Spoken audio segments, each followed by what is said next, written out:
So we have 6 items on the agenda. All members of council participates on this committee. And our first order of business is the approval of the minutes of Move for October the approval. 5th. Second. All right, moved and seconded. Any discussion? All in favor signify by saying aye. Aye. All opposed? Ayes have it. Item 2 is a resolution honoring Dot Scott. What Move is to the pla- approve. All right, moved by Reverend Milton, second by Ms. Johnson. Any discussion? All in favor signify by saying aye. Aye. All opposed? Ayes have it. Item 3A through H, what is the pleasure? Move Move to approval. approve.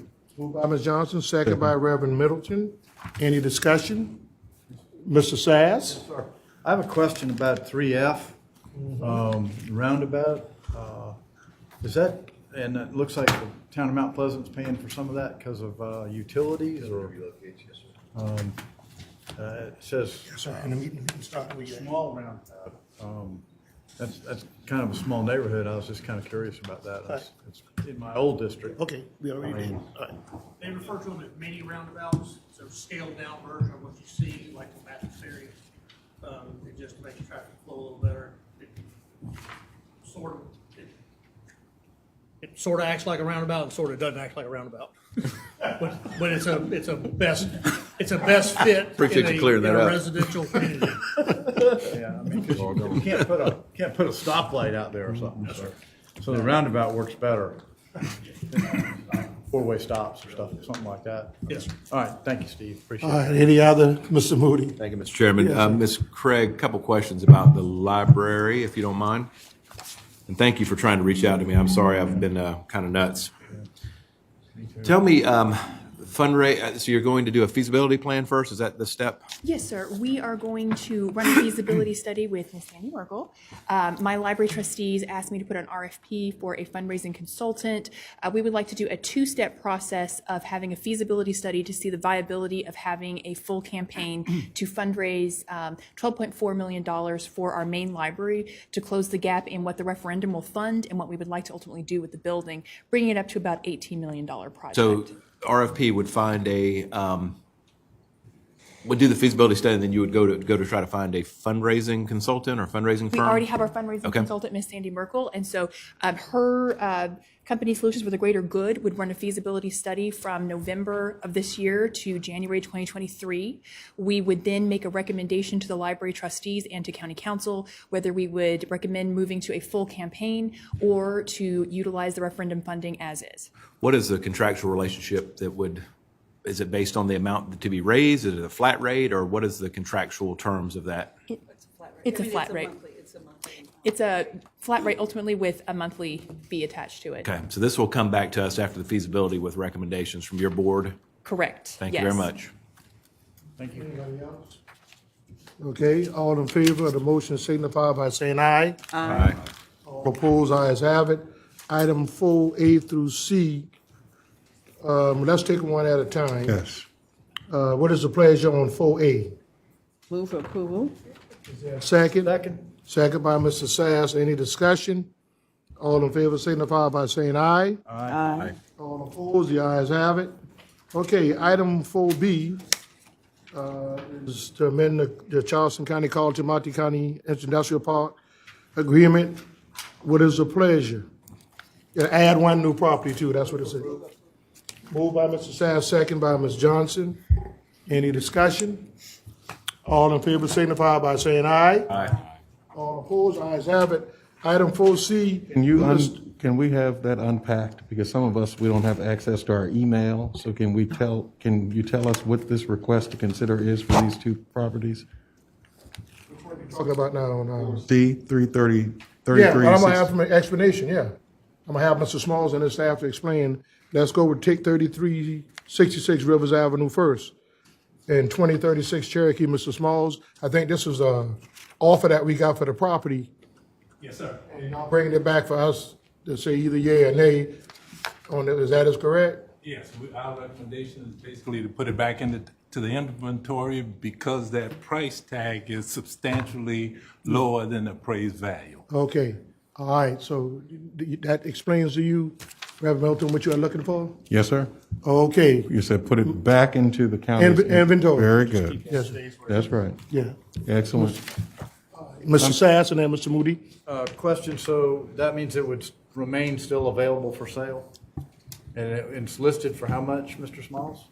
We didn't put our appraised value on that. It's just listed for sale. Okay. If it comes within that appraised value, then we would bring it back with recommendation. I understand just because it's for sale, this council would have to entertain any offers and make a final decision. If somebody comes in, if council decides to go in another direction, that doesn't mean that we are forced to make a sale just because somebody makes an offer. Just want to make sure that's clear. Reverend Milton, you had a follow-up. I didn't mean to Yes, cut you off. congruent with our housing, our future plan, the consultants did recommend that whatever the county currently has potentially in its inventory, we should keep. Yes, And sir. so my recommendation, I know that you said put it back on the market for sale, that it not be for sale, that we maintain it for future development, particularly as it relates to affordable housing. Is that your motion? Yes. Second. Second by Mr. Werman. Now, open up for discussion again, Mr. Moody. Thank you, Mr. Chairman. Mr. Smalls, how did we advertise it? It was just on LoopNet or something? I mean, we didn't engage a realtor or anything like that? We did not engage a realtor. We put it on LoopNet and CoStar. And then we put it out on Bonfire, the county's procurement. So why would we have not listed the appraised value as the sales value and just put it out there? And I don't understand Somebody got more. why we would have done that. If you give them a price, that's all they can offer you. Well, You could ask them for more. I know, you can ask them, but I'm just any saying. real estate deal that I've generally see has got a price tag on it. So I agree with you. 1.7 versus 3 is not acceptable. But I just don't want. I wonder why we didn't make more of an effort to put the number out there that we might be considering. Thank you, sir. All right, anybody else? Reverend, Yes, thank you very much, Mr. Chair. Sir. As we look at just where the property is located, it's right on the, BRT, it's perfectly suited for infill development, and it would be a perfect location. So why would we sell it? yes, sir. I don't disagree. Mr. Mr. Moody? One question for the administrator. Our Azalea Road complex, are we on budget, under budget, over budget on that? We are predicting to be short a little bit on a couple of items, sir, but we'll be discussing that later. So what is your question you asked him? My question is, wouldn't that proceeds from that property help fund any shortfalls, if any, on that property that we're constructing? By council rules, yes, sir, it would go into the capital projects, which is what Azalea Complex falls under. Mr. Sass? Thank you, Mr. Chairman. Yes, sir. Wouldn't it make sense that we try to market it towards a developer or somebody who would want to build some housing along that BRT corridor? That could be discussed later. I think that's why Reverend Milton is saying take it out, don't put it out for sale. And this council can, I guess, make a decision if they want to, make it affordable, they want to make it, workforce or whatever, work with a developer to enhance it. That's basically, I see it be a smart move is, work with somebody to maybe develop it, because that's going to be right in the main bus line. And, we keep talking about we want to help our people that work for us that don't have to live somewhere else. I think that would be a good consideration. So I'm going to support this motion to take it off of the market until we come up with something, because our housing people hasn't completely given us their plan yet. Okay, so I think it just makes sense. Okay, Mr. Swears? Yeah, if the motion, and I think the motion is to simply take it off the market, I can support that. Yes, I mean, sir. we didn't find a potential buyer, so I'm fine with taking it off the market. Yes, sir. As far as future use for affordable housing, I could support that. But I still think that my criteria for what we do with our property would be if we find a third party interested right. in developing the property. Yes, sir. Okay, and again, it's going to come back down to cost per unit for me. Mm-hmm. So if this makes sense on a cost per unit basis, then I could probably support it. Yes, sir. But that's for me, that's what it's going to come down to. I mean, this, we do own the property, but it's an asset. So Mm-hmm. it is not like it's free property for us. The taxpayers of Charleston County own this property. And it has value. So it comes down to cost per unit for me. And that will always be the case unless somebody convinces me otherwise. Thank you, Mr. Swears, and I don't disagree, because we're not in the housing business. We don't even have a housing, what you call the thing, like that North Charleston, the city of Charleston, they have one authorities. We don't have any, okay? The one that's run by the county, that's separate, that's the Charleston County, but they're funded by the feds. And so I don't disagree with you. Third party might be the way to go, looking into these things, because, they can come in and they can do it, and we can, I guess, put some guidelines and some rules in place to maybe make sure that it's affordable, not everybody, but some people, and then they may have to do a third, and a third to make it work. Right. But that's a discussion we And need to my have. threshold would be county taxpayer cost per unit. Where the other funding comes from is really their business more than ours. Yeah, but if we sell it to a developer, then there wouldn't be no county money involved in it, because we're gonna get back what we put into it, so to be earnest on the developer. It depends on what we sell it to the developer for. So, but that'll be addressed It another would be day. me. Yes, sir. All right. Could you restate the motion? Was it just to pull it off the market, or or there was nothing about housing, just to pull it off the market, keep it in inventory? Thank you. All in favor of the motion on 4C signify by saying aye. Aye. All opposed, ayes have it. Mr. Smalls, you have something you want to say? And we are not, we're pulling it off the market and not selling it for that amount. So that's part of the. Not selling it at all. The current offer. Okay, so not just that amount. Right now, it's just back in inventory. I got you. Okay. Okay, so, well, who was a no, so she can record? Mr. Sass. Mr. Sass is a no. Okay, Mr. Darby should be here any minute, but, item number 5 is the revenue billing and collection system. What is the plan? Did we handle 2036 Cherokee? I think that's included. Okay. Yes, sir. Okay. It's all the same piece, but some's in the back end. with a parking Got lot. you. All right, item 5A is revenue billing and collection system award of contract. I think some of you have been contacted by the treasurer and. Approval. Okay, is there a second? Second. All right, Mr. Swears? Yes, I want a little more explanation. So Manatron is going to get this contract, is that correct? Mary? Is it? I'm going to turn that over to procurement since it's a procurement process. Okay, who's here from procurement to answer that question? The recommendation would be that it go to the company that has Manatron, Thomson Reuters. That's correct. Say that again, I'm sorry. The recommendation is for the company that has the Manatron system, which is Thomson Reuters. And we've been pleased with them, I mean, the history on this, during my tenure, which has been a long time, we had major issues, okay? Major issues. I'm assuming we're not having major issues now. I mean, I understand an upgrade. I understand that things become obsolete. This but is a We very, had major issues in the past. it's a very We're not different. doubling down on that, are we? No, this is a very different system from what we have right now. It's a major upgrade. This process followed our normal RFP process. We had 5 members of the evaluation committee from 5 different areas related to the tax system, experts in their areas. They reviewed the RFP, and we had 2 sets of demonstrations for this group, and this is the company that they're recommending. Okay, so all of the impacted groups, I'll call them, in other words, county groups that are involved in this, or will be using this, are supportive of this. Absolutely. The auditor, the assessor, the treasurer, and delinquent tax, plus a representative from IT who deals with this system, were all on the evaluation committee. It was unanimous. They unanimously support this. Yes, sir. Okay. I have a question. So is this a on-the-shelf product? Are they developing this for us specifically? Because the last time when they developed it for us, you ran into a whole lot of problems. So is this a shelf-ready thing that's been used before and a proven technology? It's a COT system, yes. Obviously, as you're implementing things like that, there are some things that they do that is for you specifically because you have different requirements, but it's an off-the-shelf system. They're not building it for us. Okay, so now this goes to you, Mary. Are you satisfied and happy with this program? Because more or less, I guess you're gonna be more involved because it's coming through you. So I need to know your opinion. If you will stand up to that mic and tell us your opinion so we can, Well, I was not on the committee that selected this system.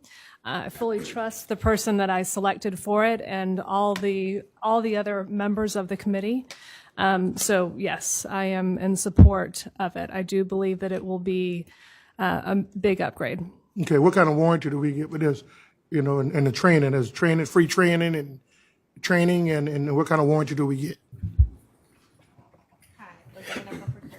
Mic for us, please. Hello, Lizana from procurement.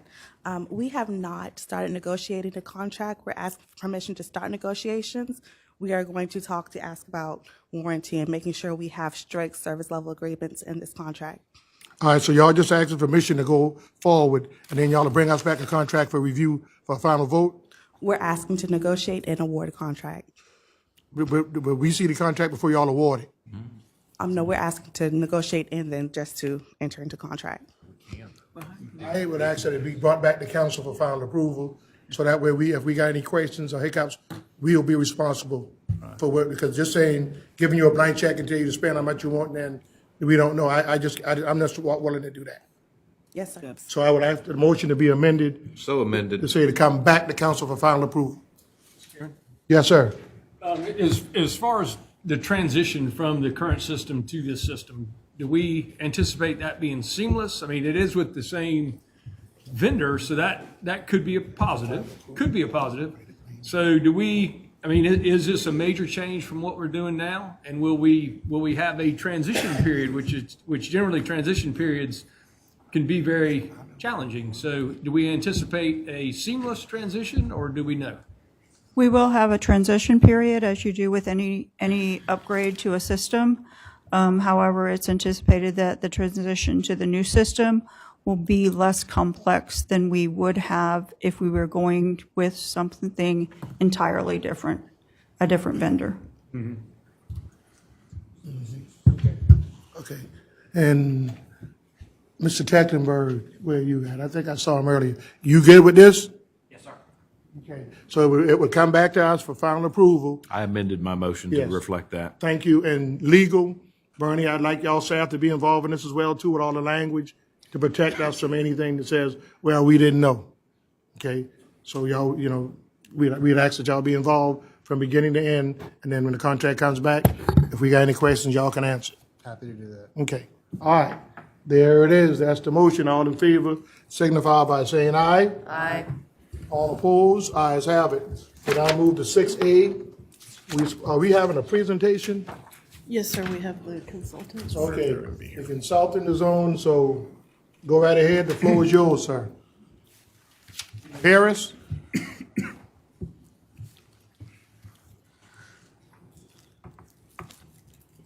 Great. All right. Well, thank you, Mr. Chairman. And Mr. Davis, do you want to say anything before they start?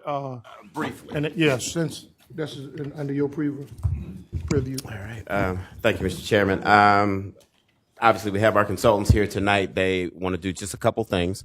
Number one, there was some confusion about how we presented the affordable housing option, so they're going to clarify that a little bit. They will answer Ms. Honeycutt's question about tax implications, and then they will provide a clarification on their options to move forward. Okay. All right, sir. Now the floor is yours. all right. Thank you, Mr. Chairman. Good evening, everyone. Thanks for having us back. And to give you just a very quick, I got 10 slides to go through. We'll try and go through them quick so we can get to your questions and comments. Really just want to, as Mr. Davis said, clarify a few things from our last meeting, answer a couple of questions that came up. Just by way of a really, really quick resetting here, you know, we were asked to provide some analysis on the revenue and impacts of some housing scenarios for 995 Morrison, the county-owned property. And so that's what we presented, and we've gone through a little bit of a refinement. Just to remind you, we had 3 scenarios. We had a market rate, affordable, and mixed income scenarios.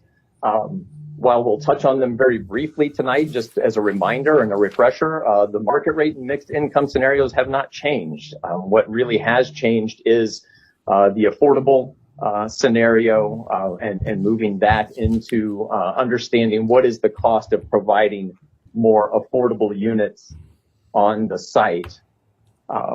So real quick, high level overview before we get into just a few of the details. On the market rate side, we are talking about having the entire site developed as market rate, or with the potential of using the residual land value to offset some of the costs to provide what we call in the business workforce housing. It's kind of a label for that type of housing that is affordable to families and households that earn 80% of the area median income.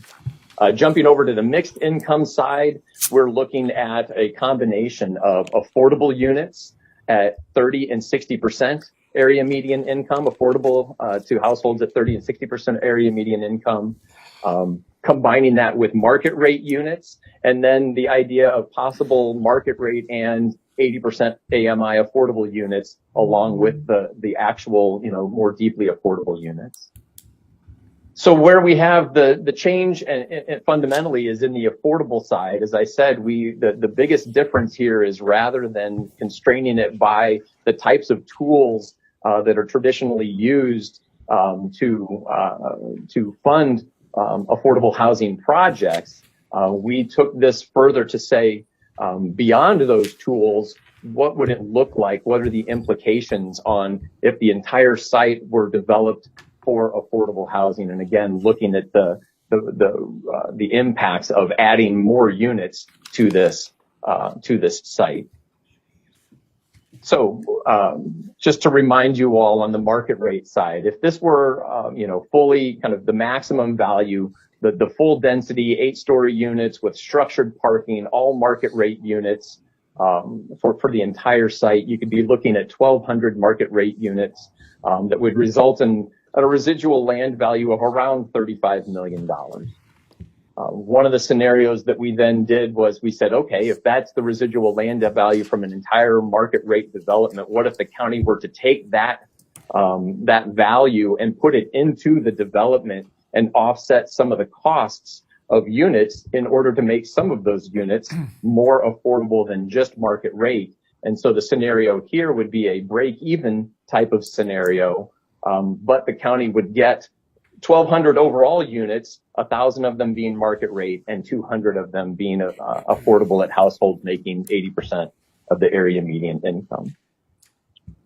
So I'm going to spend a little bit more time on this because this is where the change has happened. And so what we've got here is, again, we're looking at the entire site. We're developing the entire site with affordable units.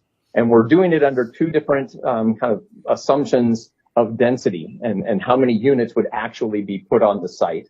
This first one, 2A, we're calling affordable median density. And really what we're looking at here is affordable multifamily products that are kind of how modern examples, recent examples of affordable units are delivered. And by that, I mean, we're looking at 3 to 4 story units over podium parking with surface parking because you don't have as much density, but you still need some. So some of that parking is podium underneath the units and the rest of it would be surface. And the real distinction here is that 200 of those units we're assuming could be delivered utilizing, what we see as sort of industry standards of incentives like low-income housing tax credits and project-based vouchers to deliver those units. And, based on our research and understanding, what's the allocation, how often would Charleston County get those awards for LIHTC and project-based vouchers? Over a 10-year period, the allocation would fund about 200 of those units. So then what we said is, okay, the site could hold another 400 of those units, again, at that same medium density with the podium style and surface parking, but there wouldn't be the same traditional tools to offset the cost of those. And so what you see there is in order to deliver those units across the entire site, you would need an additional subsidy of around $110 million. Scenario 2B is kind of moving that along and saying, okay, well, we know we can get 1,200 market rate units or market rate and workforce units. What would it look like? What would be needed if we were going to deliver 1,200 affordable units? Again, those same 200 units utilizing the low-income housing tax credits, project-based vouchers, that doesn't change. What does change is, rather than assuming this medium density 3 to 4 stories over podium parking, we're assuming a greater density, utilizing the height of, that would be allowed for that density, and then having structured parking also go with that to accommodate the density that we're putting on this site. Really what you're looking at here is you're going from 400 units that would need additional subsidy to 1,000 units that would need additional subsidy. And you're looking at a development cost gap for the units, for the parking, and other things that come along with that density of $320 million. And so that's the fundamental difference of what we showed last time, where we were really trying to, look at the scenario based on what a reasonable expectation of the tools that would be available, to now just looking at what does the scenario look like if we're fully building out the site with affordable housing. And then here's the mixed income scenario. What you've got here is the same assumption on the affordable side. It's the 200 units available at 60 to 30% AMI. The rest of it would be market rate. You're looking at around 830 market rate units on the rest of the site, resulting in a residual land value of $25 million.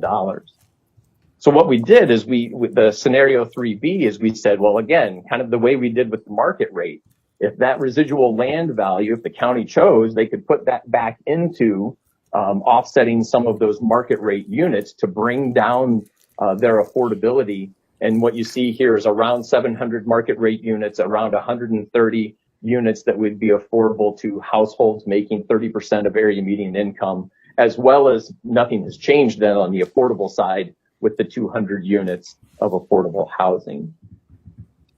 And so that is, kind of revisiting two of the scenarios, kind of refining, and we think, because we've been hearing questions about, well, what does all affordable look like for the entire site? So that's what you've got here. And this summary table is really showing you what are the residual land values or development gaps that are created by each of the scenarios, how many units are delivered under each of the scenarios, and what is the affordability breakdown for each of those.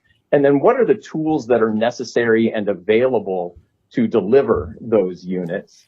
And that's where this is.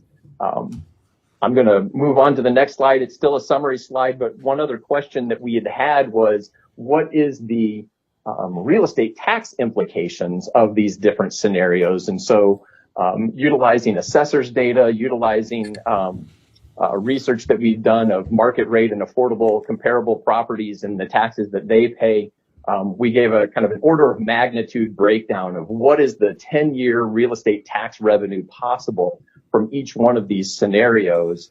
And you can see that, along the bottom there, the total amount of real estate revenue that's generated, and then what is the county's share of that total for each one of those scenarios. And so with that, I think hopefully we've answered some questions. No doubt we've maybe raised some other questions, and happy to leave this slide up and hear where you want to go. Okay. I'll go to council comments right now, Mr. Sass. Yes, sir. Thank you, Mr. Chairman.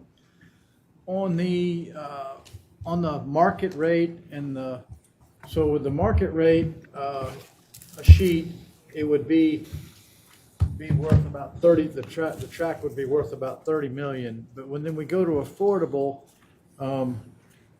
what's the minus 110 million? Is that how much it costs? And what's the minus 320 million?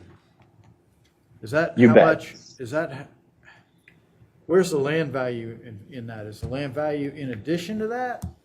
Or is, in other words, So, go ahead, sir. I'm sorry. I guess what I'm asking is the land value in addition to that other cost. So the cost would be maybe 145,000 or 306, 55,000.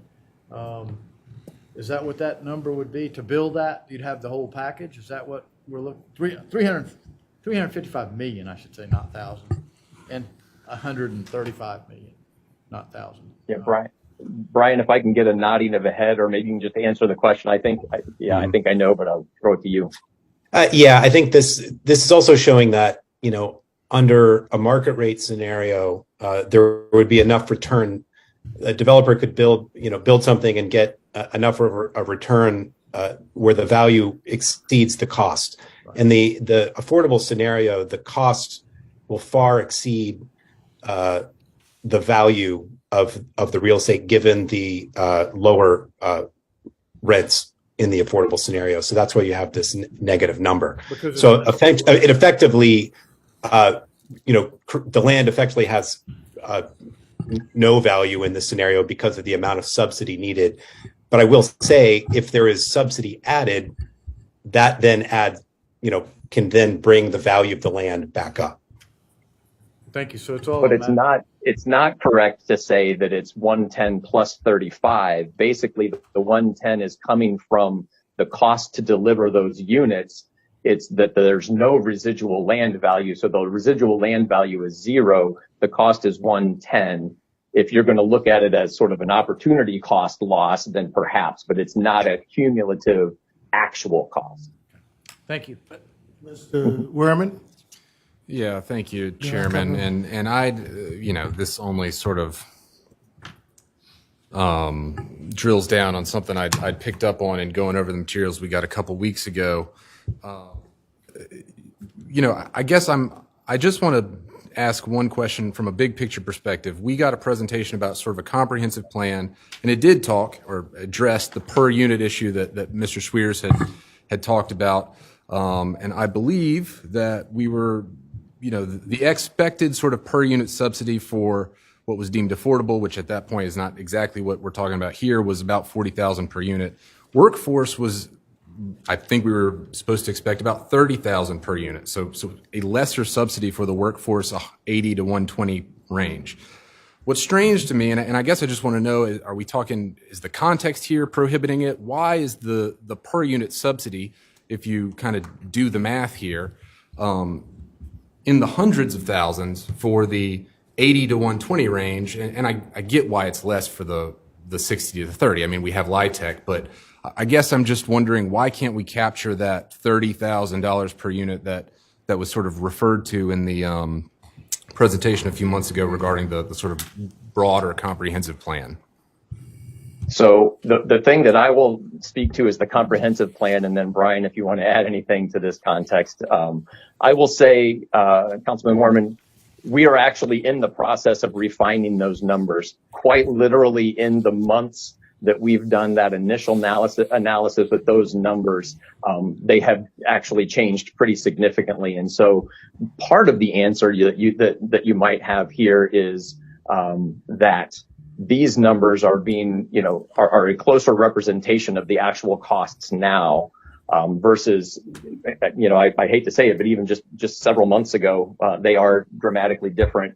I will also say that part of the analysis that we have done for the comprehensive housing plan is a county-wide number, and that will change based on geography, and that the geography and the costs and the value that we're looking at here is just very specific and not representative of countywide. And so I think that may also play a factor in the differences that you're seeing. Brian, is there anything else to add to that? No, I think that covers it. Actually, there is one other thing to keep in mind, that tax credits only fund units at 60% AMI and below. That's one of the things that takes that cost down to $35,000 is you can apply the tax credit to those units. And you can get some 80% units by using income averaging. But for the rest of the workforce units, 80% to 120% AMI, there is no federal subsidy for those units. So that's why you're getting a higher cost spread across the project. Yeah, and that thank you, Mr. Davis. That kind of goes to it. I guess maybe if I could, well, whomever, maybe Mr. Davis.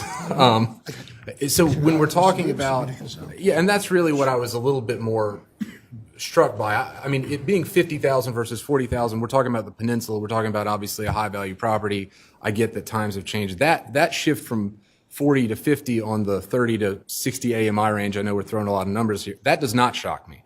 It's this idea that categorically it seems different when we start getting into 80. And I guess maybe am I hearing that anytime we're doing 80, we would be talking about an income averaging scenario?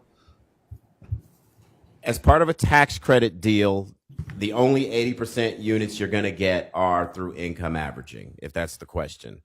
And I also want council to keep in mind that it's very difficult to make, I mean, when we're at this high level, it's very difficult to make specific assumptions. And so essentially we're trying to paint a very broad picture so that council can give us a direction so that we can move forward and refine those. Like for instance, what they put up there under mixed income, as a project is defined, as we work with the city to determine what actual height limits can we get, those kind of things, then we also look at ways to bring in additional affordable units, whether it's with the housing authority or through other sources that are available through SC housing. But we can't really investigate those things when we haven't really defined what it is that's going to be built. Okay, yeah, thanks. And I'll move off this point. I guess I just, on some level, not even specific to this project, I guess I'm concerned about how are we going to address that what we're calling workforce gap, and I just think that's going to be a big important part of maybe not this piece, but certainly the comprehensive plan. So that was the only reason I really raised that. It might be more projecting than looking at this specific project. Thank you, though. All right, Mr. Swears? Really addressing Mr. Sass's, Councilman Sass's question. And Mr. Carney mentioned it kind of as an aside at the very end, but the opportunity cost of $35 million to me absolutely is a consideration. I mean, we have a $35 million piece of property now. So to think that if we do it affordable housing, that we just ignore the fact that we're foregoing the $35 million would be very poor, a very poor business plan. In addition, though, I want a clarification. And on the market rate segment there, if it's totally market, we have 35 million. If it's 200 units of affordable housing, it's break even. So can I assume that the cost per unit there would be 35 million divided by 200? Is that a reasonable way to look at that? Yeah, somewhat. Part of when we have our report, all of our assumptions will be stated. Part of the challenge, and this is what we've had conversations with developers about, is that some of the value when you have affordable, it does make some adjustments to the cap rate. And so it's not quite an apples to apples comparison, but effectively you could say, yes, that 35 million can translate to the 200 units, but it's not exactly an apples to apples comparison. Right, it's not that simple, and I get that. But as Mr. Wimmerman pointed out, he said we're looking at the hundreds of thousands of dollars per unit. If you do the math on that, 35 million divided by 200 is $175,000 per unit. So I don't think for the county taxpayer that's affordable. So we might make it affordable for the end user, but that is, I think, out of the range that I foresee being affordable to the taxpayers. So again, I don't think this property works for these scenarios. I don't think it works. Okay, Reverend Middleton? Are there other comments? Because I could go last. Mr. Darby? I'll wait on Reverend Middleton. Go right ahead, sir. Are there other comments? Anybody else? Mr. Moody? Mr. Chairman, Mr. Schweers, I was going down the same path as Mr. Werman, and you were under the affordable and again, I get cap rates and I get adjustments and all that stuff. If you divide the 320 million, who's going to pay that? Number one. But if you divide the 320 million divided by 1,200 units, you get 266,000 plus per unit. So that's why I remarked last time that of all affordable, it just doesn't work. The rents just aren't high enough. I can work an NOI out for you, and it just doesn't work. That's why you've got to blend in some of the market rate. I mean, I personally like 1A, and even me, maybe. You get an $11 million benefit there that maybe we could talk about dedicating towards that, having this stream. But look at the county tax income at $3 million at the bottom of 2B. So $320 million divided by 3 million, that'll get us our money back in 107 years.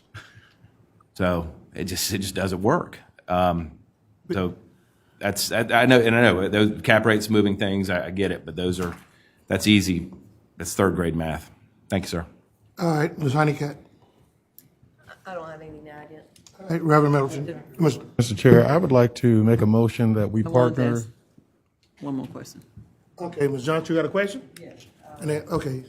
The scenario that we're looking at here, I think you have it based on 3 to 4 story high buildings. On the medium density one, on the 2A, correct. Okay. And so what if we were able to get 5 or 6 stories? Because the city does have higher buildings in some areas. So, Right, and it would basically, if you could imagine, Councilwoman, it's a number in between 2A and 2B. So what 2B is getting to that 8 stories. So there's more density there. If it was 5 or 6, it's somewhere in the middle, and it's going to be it's going to actually, have the same higher costs the minute that you get up beyond 5 stories and above. The construction costs are different. The parking ratios are different. The parking needs are different. And so you're getting closer to that max density side of the spectrum with something in the middle like that. So you're saying it'll be higher costs Absolutely. as we add on more? Right, because we're talking about all affordable units, no market rate in this scenario. And so the ability to have those affordable at the 30 and 60% area median income means you can't charge as much for them and get them back like you can with the market rate or having some sort of blended scenario. And so somebody needs to cover that development cost gap. And that's what that 110 to 320 is representing in a large way, representing is the gap that is that comes with building affordable units. And I might add also the cost structure for the podium style development is lower than the structured parking. The per unit cost for structured parking and building it at a higher density is more expensive on a per unit basis. So that's also contributing to the differences. All right, thank you. All right, before I go to Reverend Milton, to be honest, I'm more confused now than I was 2 weeks ago, 2 months ago, even a year ago. And it all seems to come down to me of, some of us are worrying about, what it's going to cost, the taxpayers. But remember, this was taxpayers' money that bought this property years ago and allow us to benefit from it now. It's not like we went in our own pockets. The poor people paid for this as well as every other taxpayer. But my scenario is, I thought about this. In the middle of the night, I woke up, and the city of Charleston had offered us some money to buy, I think, like 2 acres of that property to develop. We're not in the developing business, and I'm beginning to realize that these people have a housing authority. They know how to do affordable housing. We don't. So I talked to Mayor Chattenberg on last Wednesday, I think it was, when we met with this stuff with the BRT, and I asked them if they still would be interested in working with the county and developing site type of workforce housing, affordable housing on the 995 property. He said absolutely yes. And it makes sense because the zoning and all that stuff, it wouldn't be a problem of ours. They would know how to do all that. That's all they do is affordable housing. These people put up these stuff faster than we ever could. And most of this stuff is done in municipalities anyway. And, you know, our housing, not our housing authority, but the county housing authority is basically federally funded. And so I think we ought to be looking at other scenarios other than what we see here, because this is what they do. These folks, you know, right now, I think it's on Bees Ferry Road or somewhere, he was telling me they're about to develop some more affordable units. And so why reinvent the wheel if you got somebody else that's already got a patent and it works? And it also would cut down on the cost because these people know what they're doing. And I just think the county, you know, we shouldn't be in the affordable housing businesses trying to do it ourselves. We don't have a housing authority, and that's just my 2 cents. I thought about that, and so the city of Charleston and the housing authority is willing to work with us.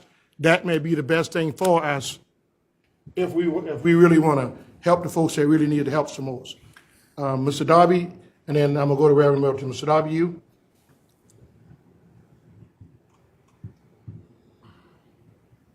I guess I just have a question. Is this council, are we in the business of making profit, or we are in the business of helping upper, lower, and lower middle class end users? I think that is the question.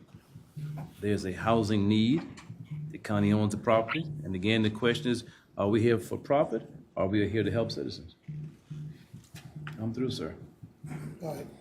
Reverend Middleton? Yes, sir. Thank you very much, Mr. Chair. You know, of course, I serve on the City of Charleston's Housing Commission, and as we, you know, see it every day, the city's ability and their commitment and the imperative that, you know, they have made in a priority of creating such housing developments. Bermuda Point Towns, that's the newest development that's going on Ashley River Road that they're constructing right now, West Ashley. I would like to make a motion that we partner with the City of Charleston for the development of 995 Morrison Drive.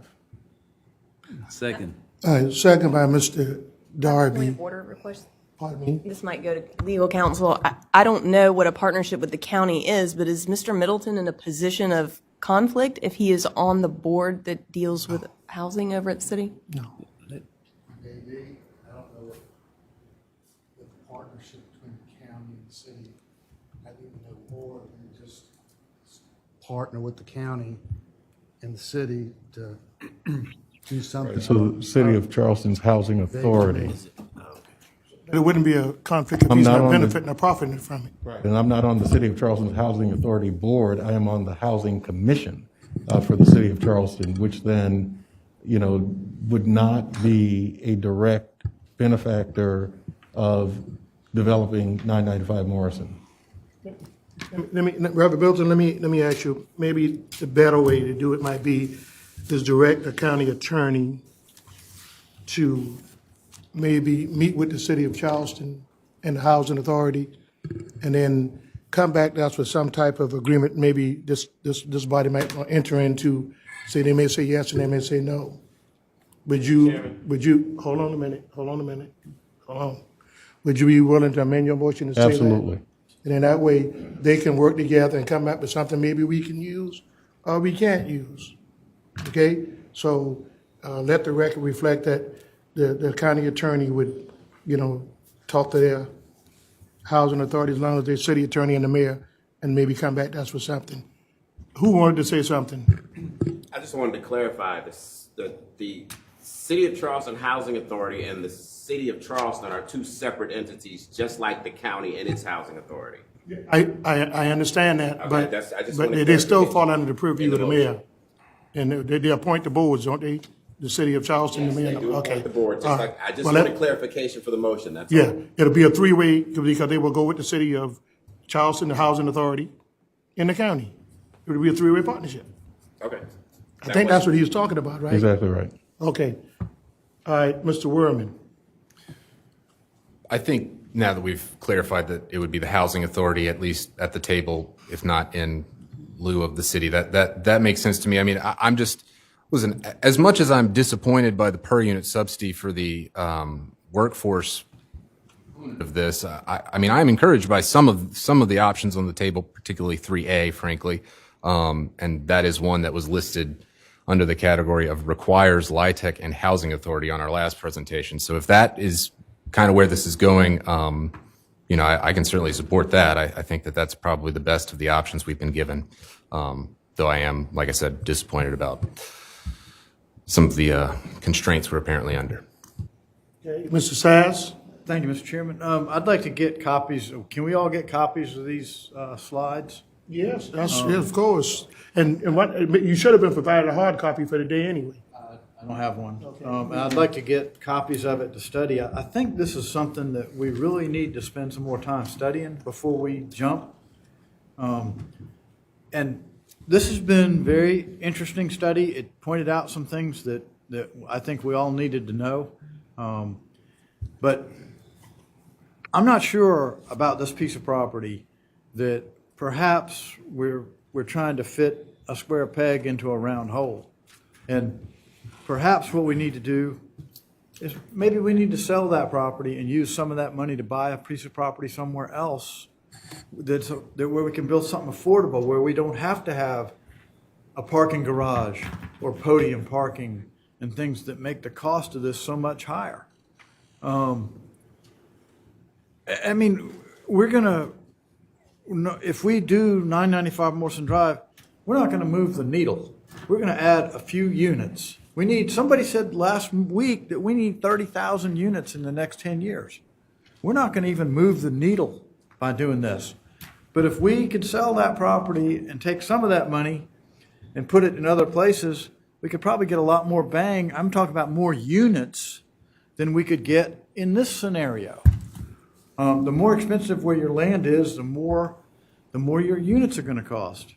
And like I said, if you've got to have structured parking, which is a parking garage, which parking garages pretty much need to be subsidized because they don't pay for themselves, or you get podium parking, that makes the whole thing more expensive.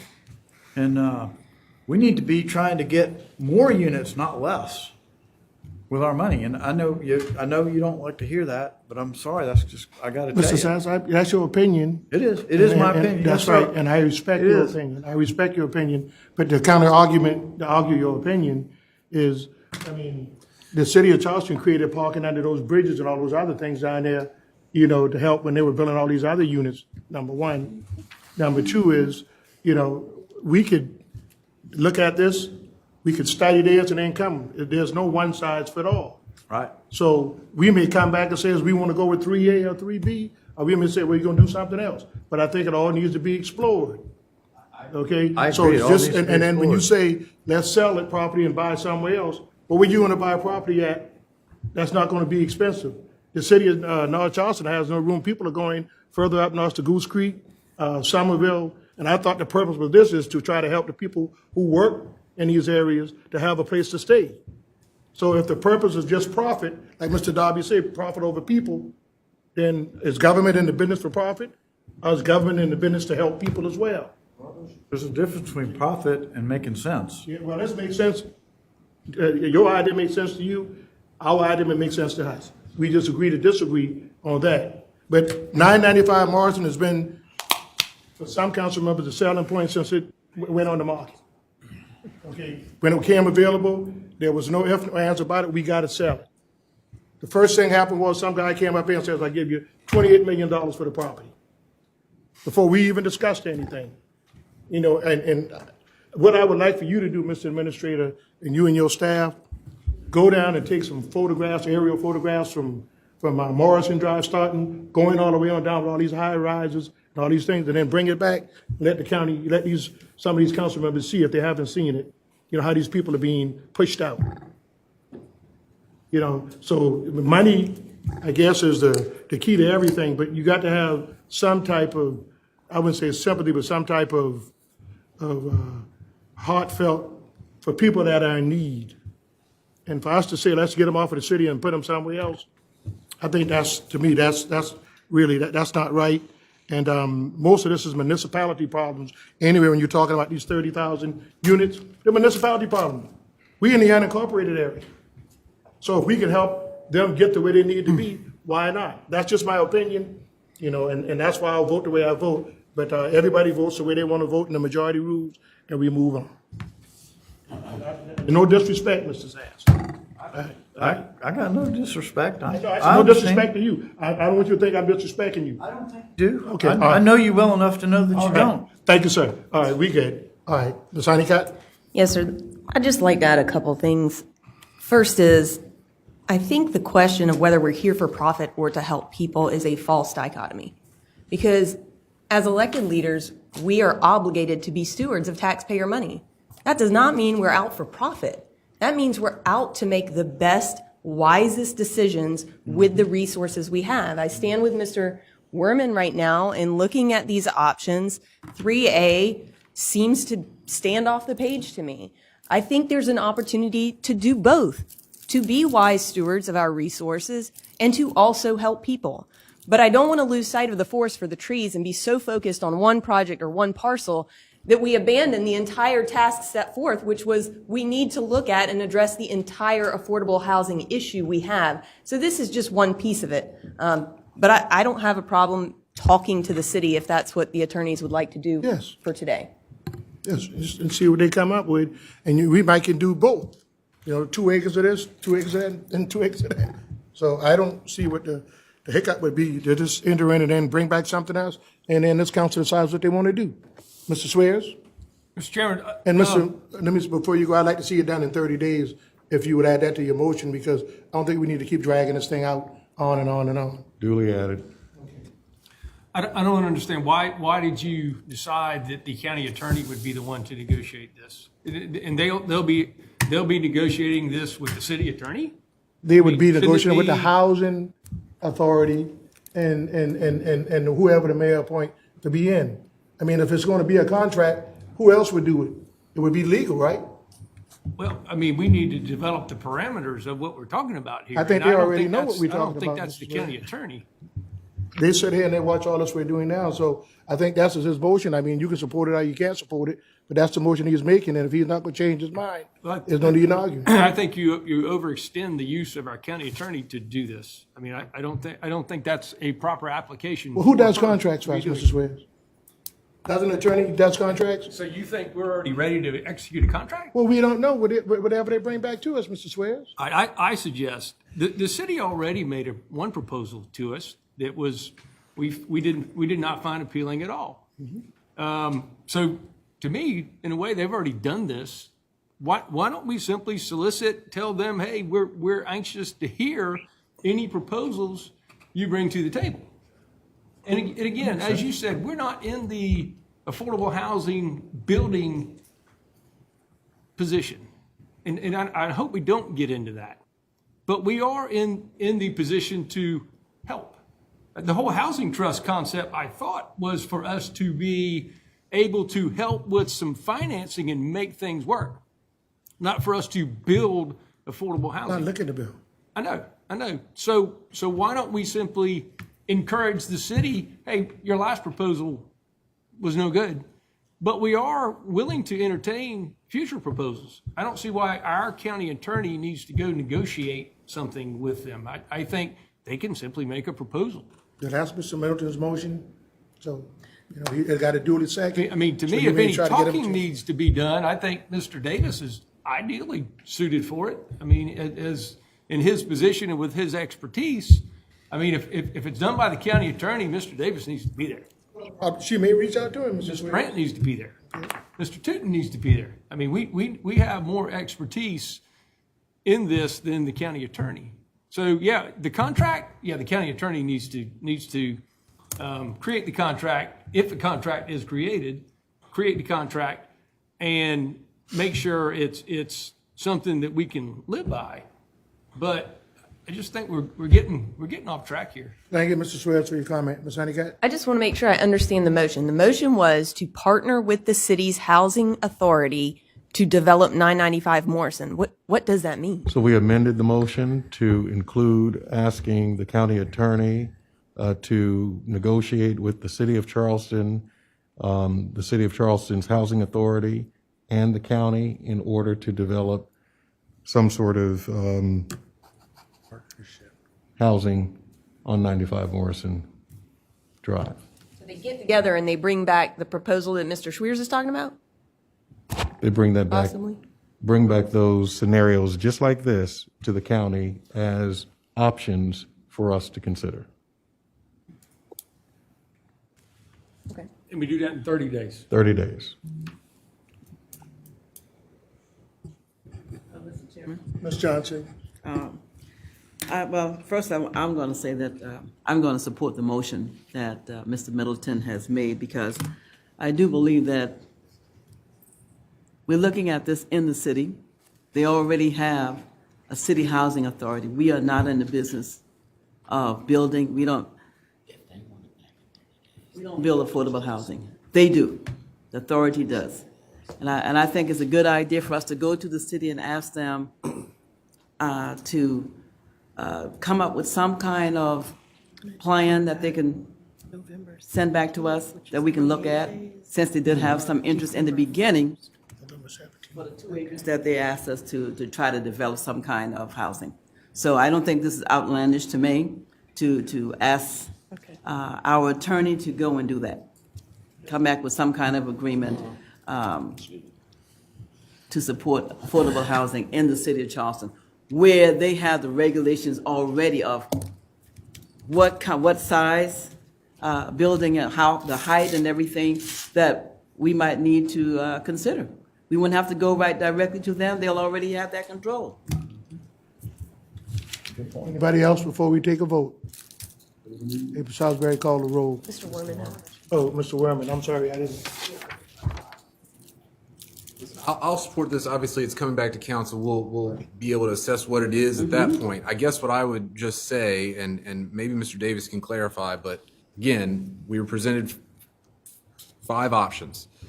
We've gotten some, clarification. I guess it's now 6 options. Again, previously stated, there was this idea that the housing authority would be involved in, I guess now 4 of those 6 options. Can you speak to what that entails exactly? Does that entail them developing it, or does that entail someone else developing it somehow? I don't, maybe that would clarify where this document or whatever we're proposing here is going.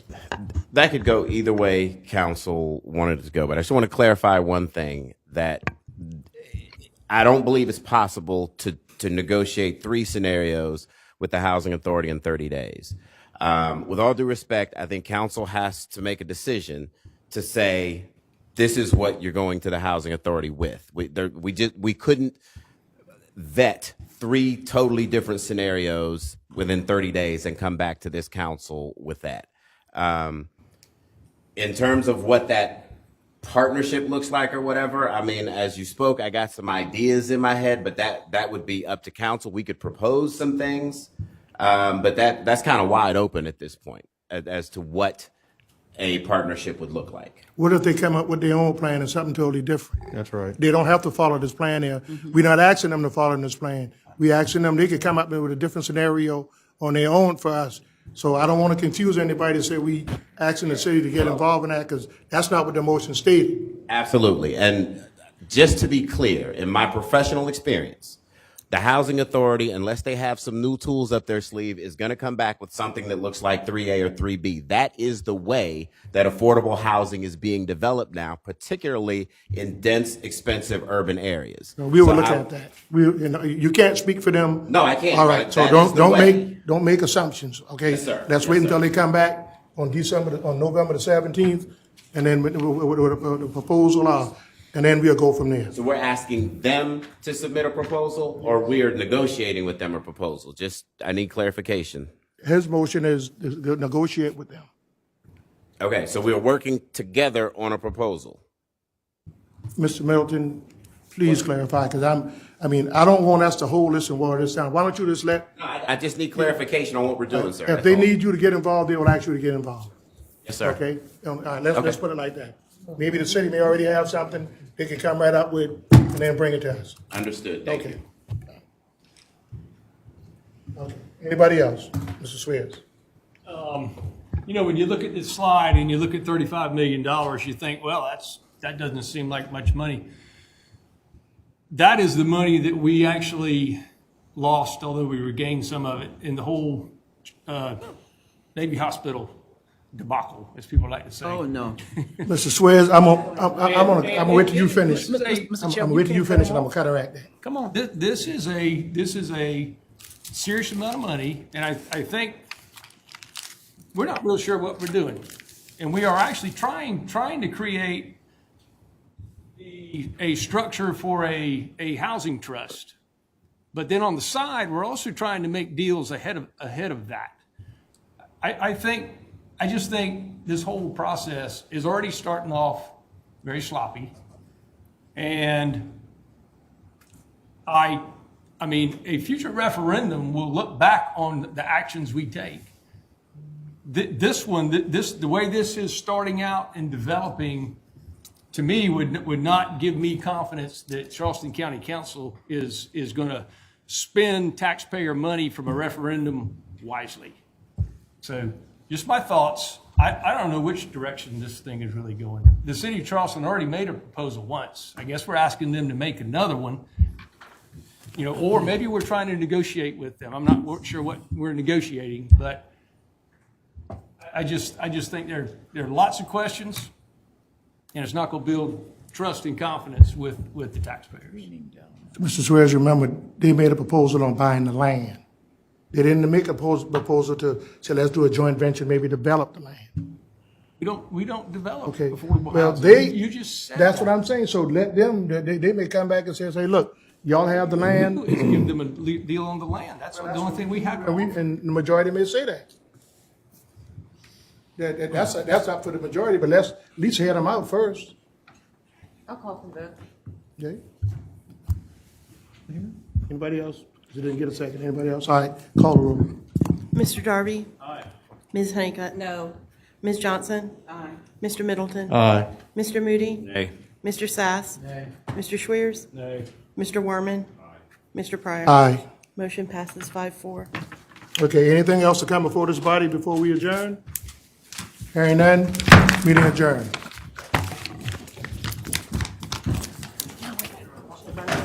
Yes, ma'am. Be safe, people. Nice dress, man.